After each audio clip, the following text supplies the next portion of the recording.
First of all, Mahmood bhai, thank you very much for joining us. It's been a very, very crowded past few days.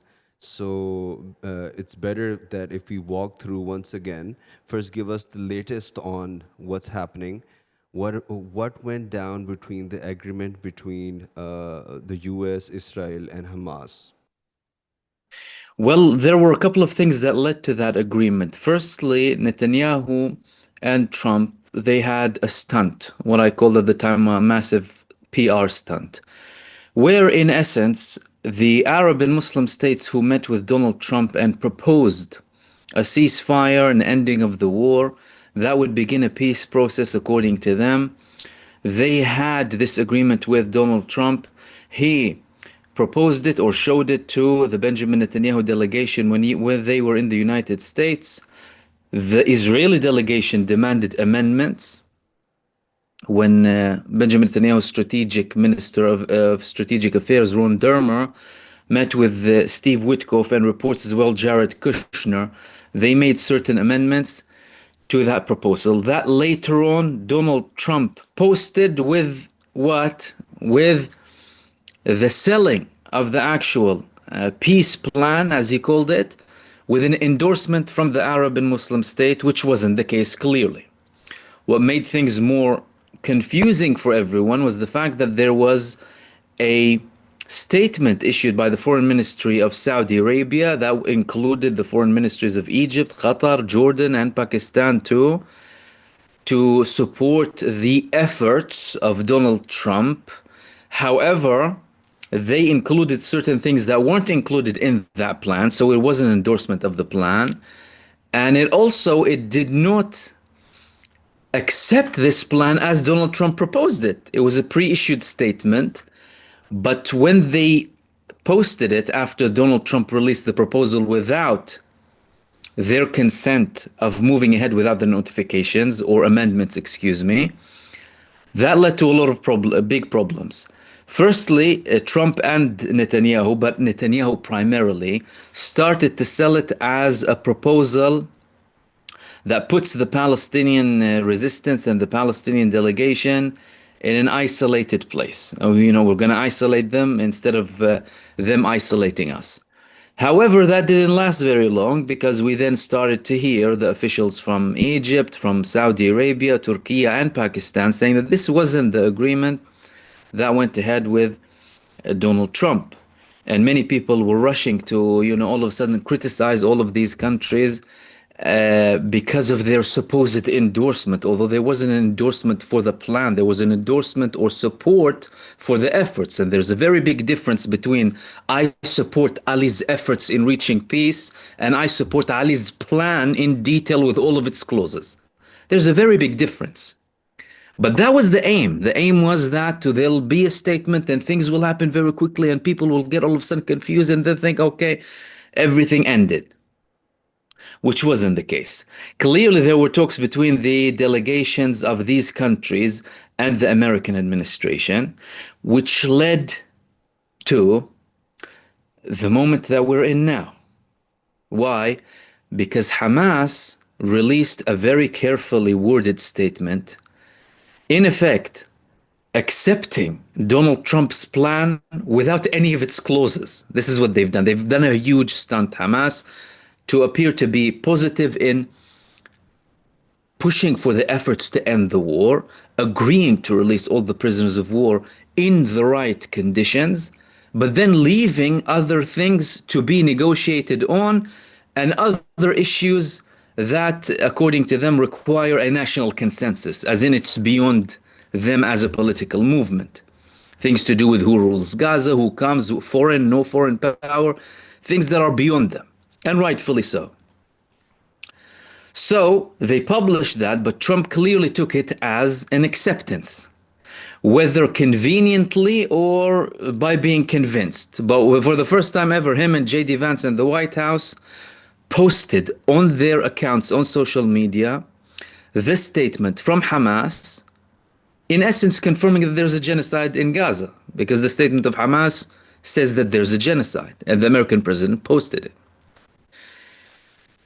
The ball rolls back to Benjamin Netanyahu's court. Benjamin Netanyahu orders a meeting very late at night, which was very unusual. Immediately, the Israeli army orders to get into something that they call a defensive move inside of Gaza, where they don't continue to conduct the attacks to occupy Gaza City. Now, that's also very vague and shady. Why? Because, well, Israel will always leave itself some loopholes. Israel even breached certain things when we were in a ceasefire. So what can Israel describe as a defensive measure? According to them, what they're doing in Lebanon is defensive, right? But we do understand that the intensity reduced. The intensity reduced, and they're no longer saying that we're going to go and occupy Gaza. Saying all of that, there is no confirmation that we're within imminently, as in within the very short coming period, Hamas will be releasing the prisoners of war, let alone all of them, without any solid moves on the ground. So we have a situation where there is something cooking, there is something happening. In Israel, they're describing it as a move from Donald Trump that put Netanyahu in a shocked position. Circles in the right wing in Israel are posting, Donald Trump as if he is Hamas now all of a sudden. But no one should forget that it's the same Donald Trump who is a pathological liar too, who always does 180s. And we are dealing with a genocidal administration led by Benjamin Netanyahu that also breaches agreements. So there needs to be a lot of caution in the situation that's happening now, because there are things on the ground, and at the end of the day, there were progresses before. We had two ceasefires in the past 2 years, were broken and breached by Israel, but there were two. There could be an expectation to have another one, and if this time we're talking about a serious ending of the war, then Netanyahu has everything already sorted to protect himself politically, which was one of the main reasons that he wanted to continue the genocide in Gaza. How? Well, number one, we are in what Israel calls still, it's almost done, but there was a holiday of the Israeli Knesset, but it's going to go back very soon. Everything is going to be official again. He has a safety net from the opposition leader, saying that if the government collapses tomorrow and your, typical right-wing allies are going to leave the government, we're going to go in, so we're going to protect the government. As a matter of fact, they sent that to Donald Trump too. So in essence, now we have the Israeli opposition, the families of the prisoners of war, the American president, European leaders, Arab and Muslim leaders, all of them endorsing this move or supporting this move that came from Hamas, viewing it positively, of course, with varying statements, depending on how, allied they are with Israel, putting Benjamin Netanyahu in a corner. Now, will he go ahead with this and then sell it to the Israeli public as the victory? Perhaps.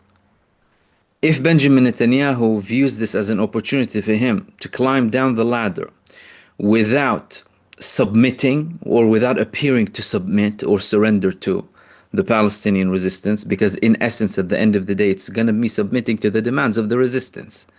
And it doesn't matter how it's quoted or viewed.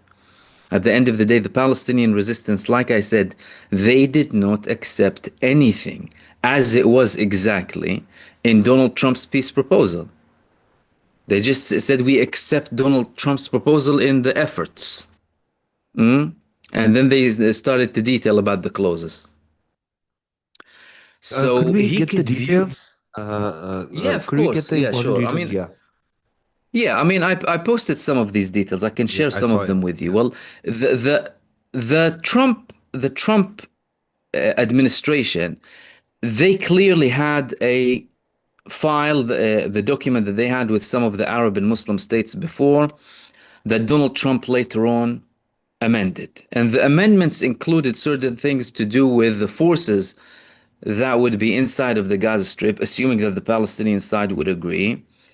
The day after, the disarmament of the resistance, no time limits or details, certain details to do with the Israeli withdrawal. The only time frame that Donald Trump has given in his statement was the 72 hours during which the prisoners of war of Israel need to be released from Gaza, whereas the original document left certain things vague and did not actually address them for various reasons, which resembled the endorsement statement that came from the foreign ministries of the Arab and Muslim states that was later issued following the release of Donald Trump's proposal, again confirming that they support his efforts to reach peace, that they want a two-state solution. They refuse the ethnic cleansing of the population. They refuse the annexation of Gaza.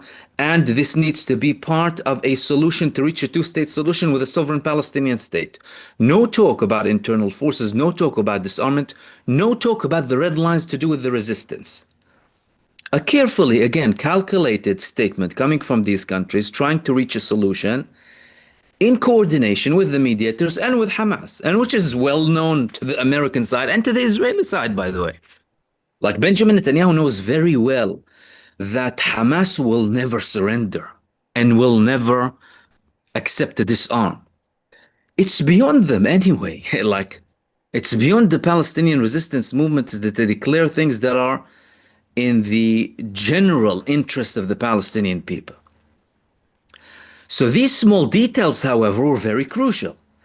For example, Donald Trump spoke about having basically a new mandate, a peace board led by Trump and Tony Blair to control the affairs of Gaza. Hamas totally dismissed that. And the resistance factions, not just Hamas, by the way. And the details and the authorities that this supposed international stabilization force that would happen in Gaza. All of these things are not acceptable. But when you want to reach a ceasefire agreement, you need to have the wording being accepted by both parties.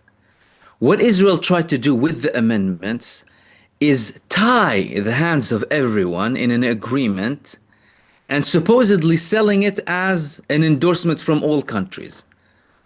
Psychological warfare, a PR stunt intended to make everyone believe that looks like that's the case. And it was successful to a large extent, but it was very short-lived.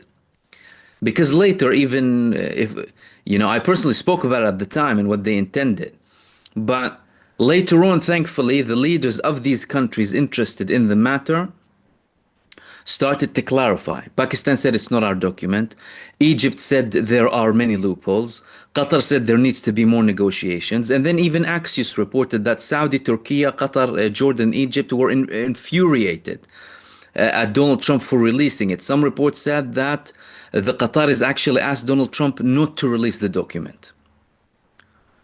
But whatever happened, happened. Hamas clearly came up with a very advanced and, again, carefully worded statement that they knew Donald Trump has the potential to endorse and accept, which he did. And now we're moving on. Now, how serious is everything going to be? That is going to be left to the developments on the ground. Yeah.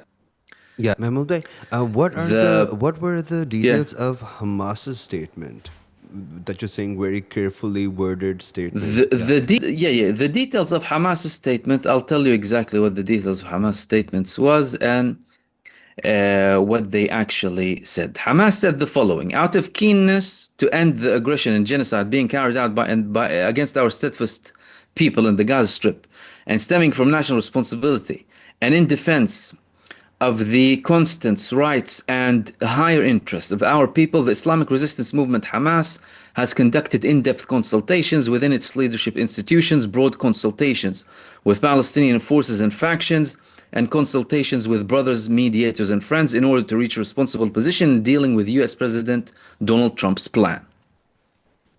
After thorough study, the movement has made its decision and conveyed the following response to the mediators.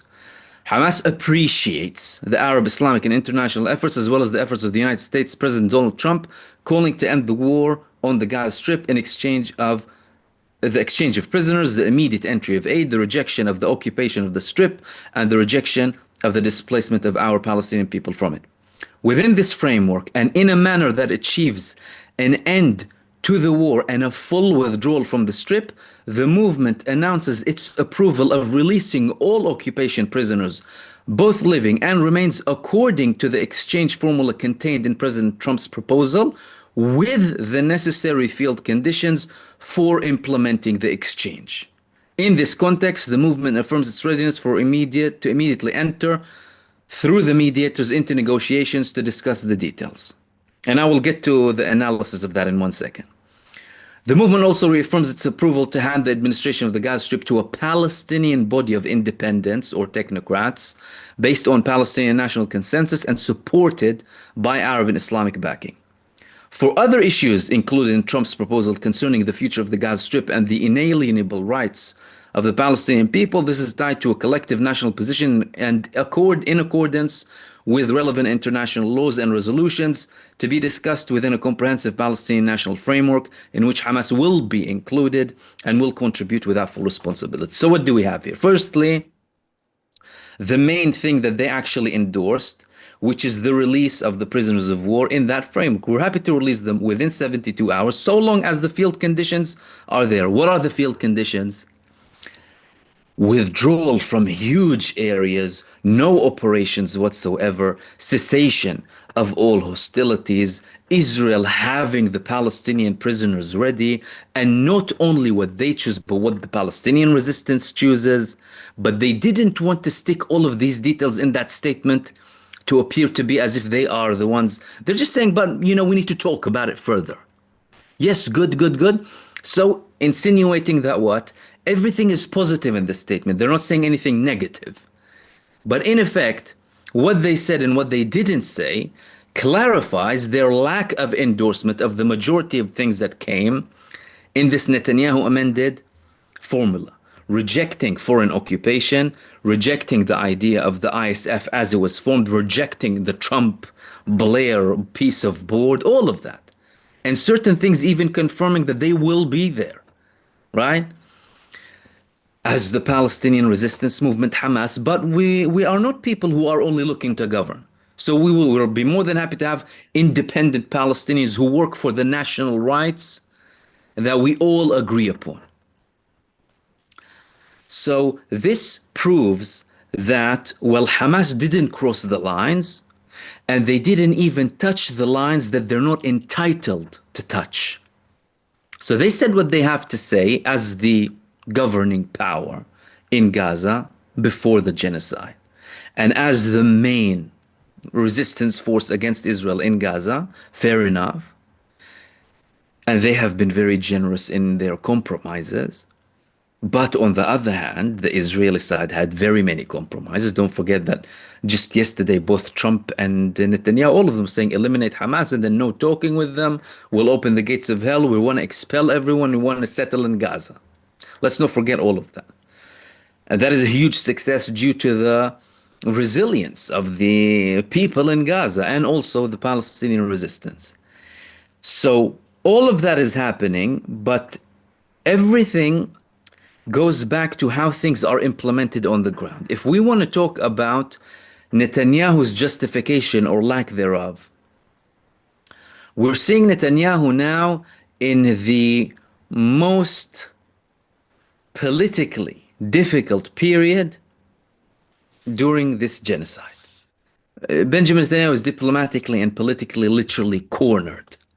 Because if the United States would corner him, even by these statements, and the IDF, by the way, immediately issued a statement after Donald Trump said they must immediately have a ceasefire, they issued a statement saying, we are operating in defense mode. But again, Israel and its loopholes, right? So it would depend on how the progress is going to go on the ground. There is an opportunity that I will go ahead. There is an opportunity that things would happen, and then the United States and Israel would backtrack. However, what will the resistance do to assure that this isn't going to happen? That's something that many people would be asking. Well, one of the things that didn't lead Israel to accept a ceasefire before and go into the final phase of the war. So they had the ceasefires, but didn't go to the final bit, is the fact that there are guarantees that are being demanded by the Palestinian resistance. And that's something that Israel didn't like. What are these guarantees? They're talking about international guarantees in case they have a ceasefire and an end of the war, of no Israeli aggression against the Palestinian side, nor its armed resistance, nor the Hamas figures in Gaza, even if they're walking in broad daylight in Gaza and outside of it. And these guarantees clearly tie Israel's hands and Benjamin Netanyahu's hands. That's why many people were saying before, even in Israel, well, why wouldn't Benjamin Netanyahu go on an all-out deal with Hamas, get all of the prisoners of war back, and then go back to fight them? That's exactly why. Because his hands would have been tied. And he knows that. And the Palestinian resistance wouldn't have released the prisoners of war without these assurances. So if we see these prisoners of war being actually released, that means you've reached the ending of the war. Because the things surrounding that execution, and I do not believe it's going to happen within 72 hours. This is something that is going to be taking some time. Okay, we can be talking about weeks or even months again, if this, this positivity goes ahead with these talks and the efforts and the seriousness, and if there is genuine will from the Trump administration to actually apply pressure on Netanyahu rather than just have empty words. So the next few days, we will see how things progress. So far, Israel said they're sending the most senior delegation to complete the negotiations. Clearly, this time, with elements in the negotiating delegation who would have the mandate to close the deal. Netanyahu, when he had the emergency meeting following the statement that came from Donald Trump when he said that Hamas want peace, excluded Itamar Ben-Gvir and Bezalel Smotrich, the main people who are interested in continuing the genocide and settling in Gaza and expelling and starving the population. Him excluding them, excuse me, from that meeting, despite how high-ranking they are in his government, indicates that Netanyahu wanted to make certain concessions that he did not want them to see, and that he could potentially later on sit down with them and talk to them about. Chances are, if he does go with this agreement, indeed, his government is going to collapse. If his government is going to collapse, he has a backing. And one very important thing, people may ask about Netanyahu and his court case, for example. There's an amnesty in the process too. Benjamin Netanyahu will be getting amnesty, as mediated by Donald Trump, and as the Israeli president confirmed not long ago. He's saying that we need to find a solution to this because it's causing a strain on our society. Therefore, Netanyahu, from his personal perspective, he would be granted amnesty or some sort of a plea deal. He would potentially remain in politics, and he can somehow try and sell it out as if it's a victory for his voters by saying that, look, well, I defeated everyone, I did get all of our prisoners of war, and I eliminated Hamas, and I did this and I did that. And from a Palestinian perspective, they would still protect their main rights. The genocide will be ending, and we will start a rehabilitation process for the Gaza Strip, both on the aid side, medical side, humanitarian side, which are the main things. And then, of course, the infrastructure side, the rebuilding, and that path that's also going to be exceptionally difficult and full of problems too, towards anything that would even resemble a state. So for anyone who thinks that like this situation is going to be over with the ceasefire, this is just going to be an ending of this temporary or a ceasefire in this current round. It's not going to be an ending of the conflict. How does the Israeli opposition look at the statement given by Hamas? Everyone was positive about it because they viewed it as a positive Hamas approach to end the war. As a matter of fact, the families of the prisoners of war, many of them stated previously multiple times that they believe Hamas more than they believe Netanyahu Mm. because he lies to them so much. And they monitor what the resistance has to say because they have a direct interest in what they say because their families are held by them, family members, in the Israeli army as prisoners of war in Gaza. They previously told Netanyahu multiple times that Hamas accepted a ceasefire, now you need to accept the ceasefire. But Benjamin Netanyahu, of course, didn't accept the ceasefire. So they know very well that the intentions of Hamas are towards ending the war. And it was only Benjamin Netanyahu delaying this ending of the war for his political purposes. It's not something new to them. From their perspective, they said that Netanyahu is killing the prisoners of war by continuing the genocide and killing more Israelis needlessly because he could have had a ceasefire before and he decided to restart the war for his own political and personal gain and interest. So they're viewing it in a positive manner, and the Israeli opposition is pressing really hard for Netanyahu to accept it. Number one, by reassuring him he will have a safety net in case the government collapses by with the withdrawal of Ben Gvir and Smotrich.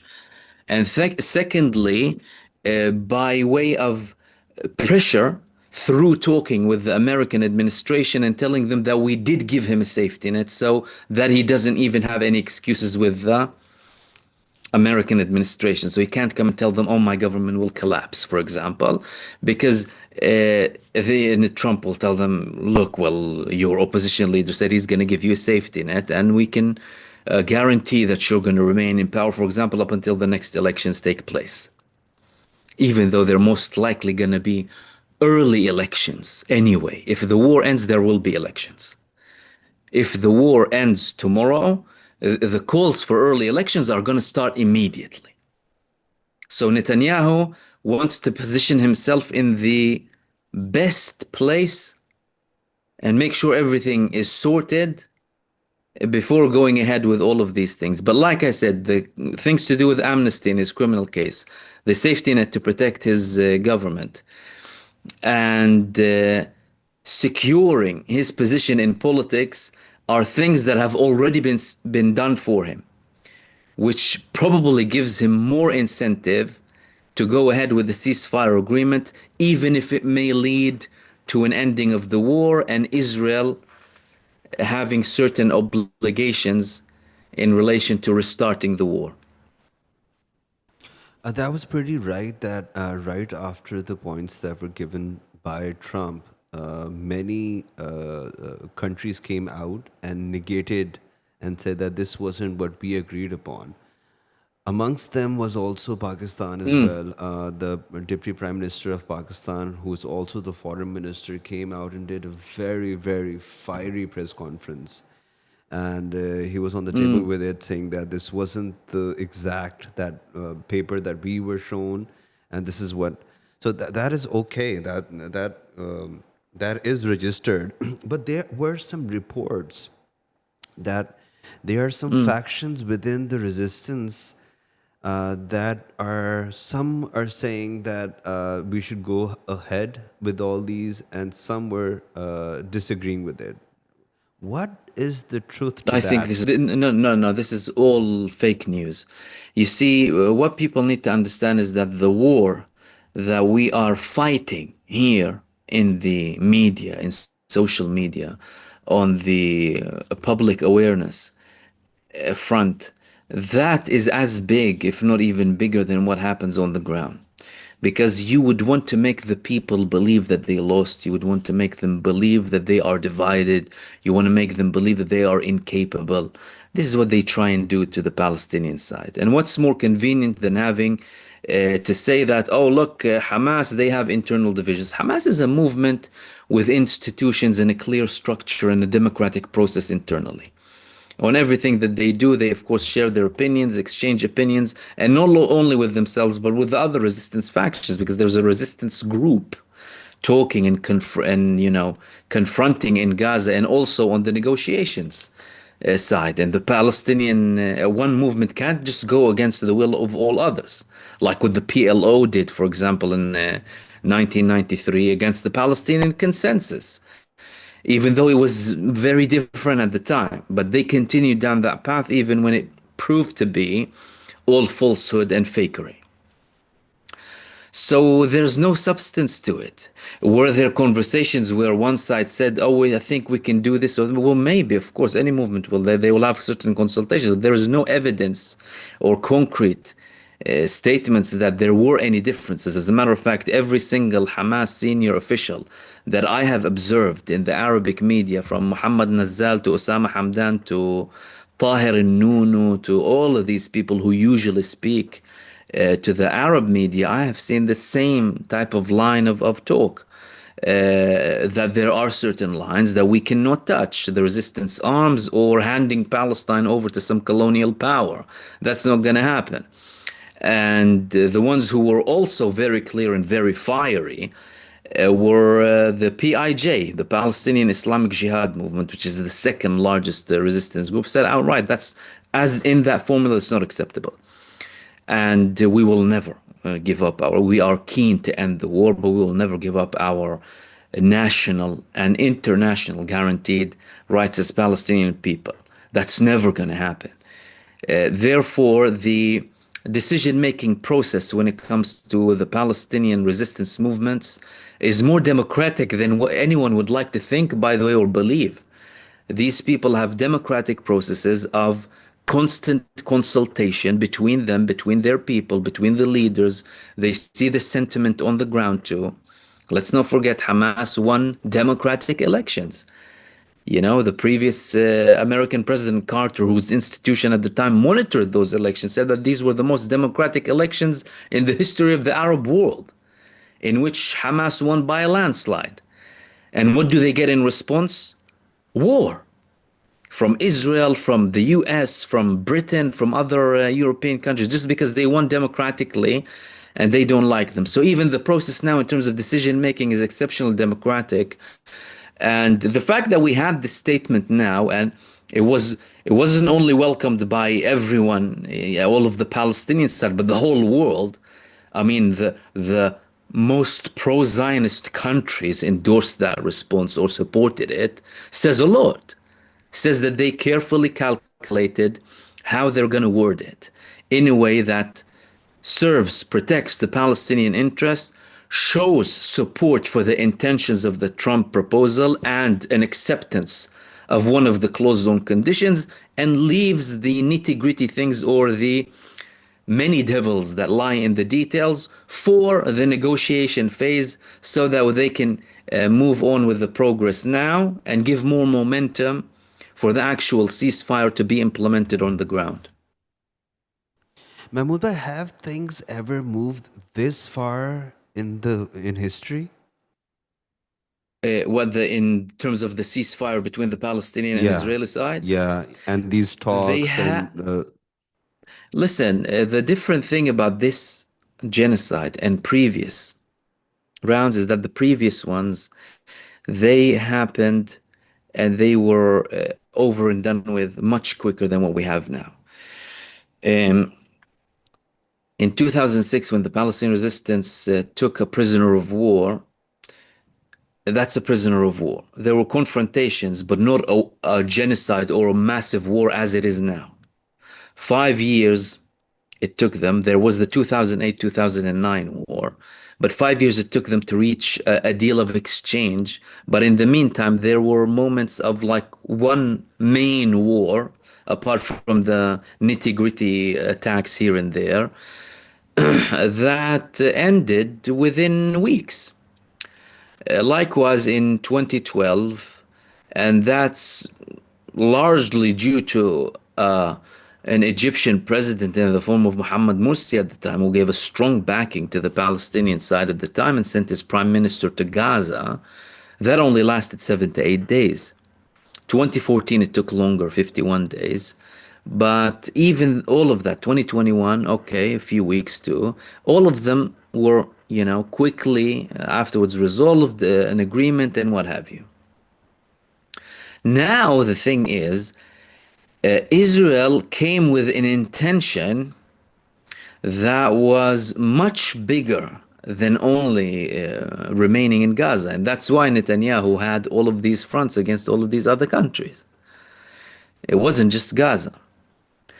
But what they're talking about and the level of things that they're talking about in Gaza does include larger processes, regional processes.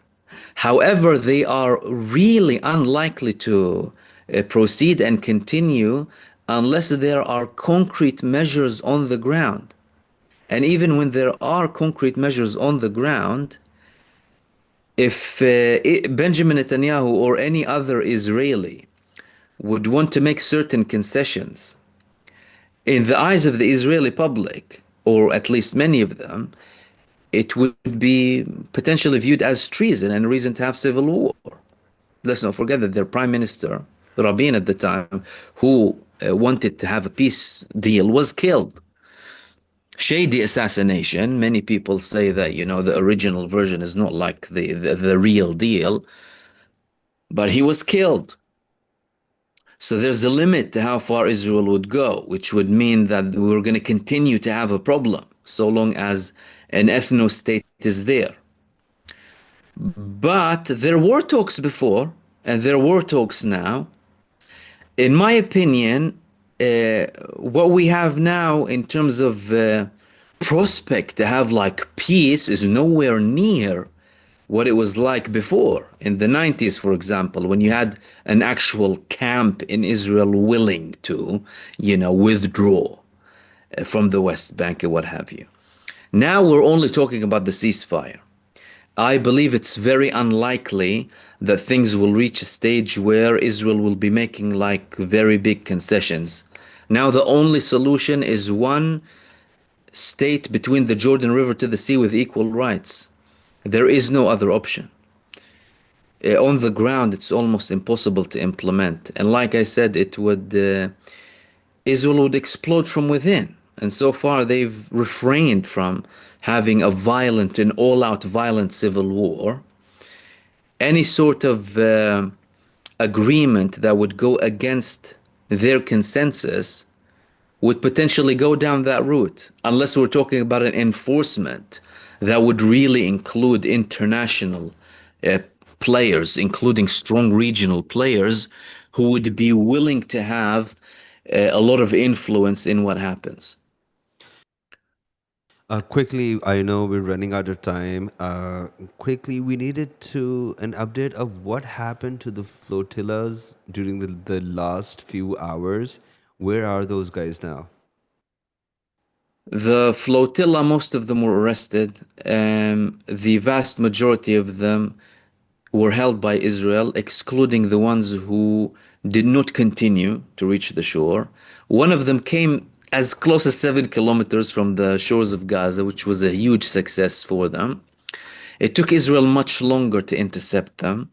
The active operation in the sea took Israel at least 10 to 12 hours, let alone the weeks of constant operations in their war rooms to monitor them, where they're going, when are they coming, operating these drones and terror attacks in international waters. Israel had this scene of, putting them on the ground. The National Security Minister, Itamar Ben-Gvir, came, and was talking to them, telling them you're like terrorists and what have you. Today there were reports from some of the flotilla members that Greta Thunberg was beaten, pulled by her hair, sworn at, and forced to kiss an Israeli flag. But eventually, most likely, all of them are going to be released. Israel is going to try and force them to sign certain documents to say that, oh, for the next 100 years or so, you're not going to go back to Gaza. But they refused to do that before, many of them, so they're most likely to refuse it again. And that, in my opinion, isn't going to stop the momentum for a new flotilla, because as a matter of fact, if it showed anything, it showed that it's more possible with more boats.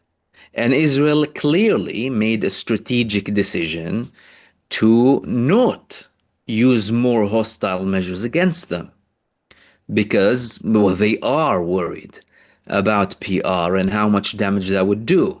Although they were preparing the mind for a mind, the public opinion that, oh, we're dealing with terrorists here rather than a humanitarian mission. Their typical nonsense. However, there are already now more flotillas being prepared. And again, if 50 put so much strain on Israel, and one of them came as close as 7 kilometers from the shores of Gaza, imagine what 500 would do. Imagine what 1,000 would do. They can be much more successful. There were protests when the flotilla was captured. Can you give a little bit on that? Yeah, there were protests all over the world. Yeah. They were in Italy primarily because of this Meloni, the Zionist Meloni. Then they had this, the defense minister move where they sent the ship to help, but none of these ships ended up supporting them till the end. Neither Spain nor Turkey nor Italy. Italy tried to sabotage it more by telling them, look, don't go, it's dangerous and what have you. Turkey and Spain participated, but they didn't come in the risky or danger zones. There were protests all over the world, but the biggest protests were in Italy because of how awful the position of the prime minister was in Italy. But all across the world, you're talking about this thing. It's a global revolution, really, because everyone is seeing what's happening and they're sick of the situation. And the people are realizing that this movement to support equal human rights, to support humanity in Palestine, is a ground roots movement. It's not a movement that's coming from above. As a matter of fact, it's a ground people's movement against the establishment that is trying to suppress it constantly and is not succeeding under any sort of pretext. Therefore, you've created something that isn't going to back down. Even if Israel does have a ceasefire now, they're not going to be recovering from what they've done. And the loss of trust of people in their establishments, which was already in all-time lows, following especially COVID and all of the lies and constant, all of that. It's in an all-time low, especially in pro-Zionist countries, especially Western establishments who have been supporting a genocide. Because there's a difference between countries' lack of action or countries not sufficiently using all of their means, either financially, diplomatically, or militarily, to stop a genocide, and countries supporting a genocide. There's a big difference. And this support came primarily from Western establishments who traditionally backed Israel as a Western neo-colonialist entity inside the region. And that's why I say, even if we do see a ceasefire now, which all of us, of course, who love and want what's best for the people of Gaza after all of what they suffered, hope it is successful. We hope and pray that they have a relief and that it does stop. We're talking about human beings here. Unfortunately, wouldn't be the end of the conflict, because you would still have a genocidal establishment of terror sitting there, being enabled and supported with the power to conduct another genocide. And that's going to be very dangerous. Again, unless there would be more surprises in the future in terms of enforcements of certain solutions, even if they're not really ideal.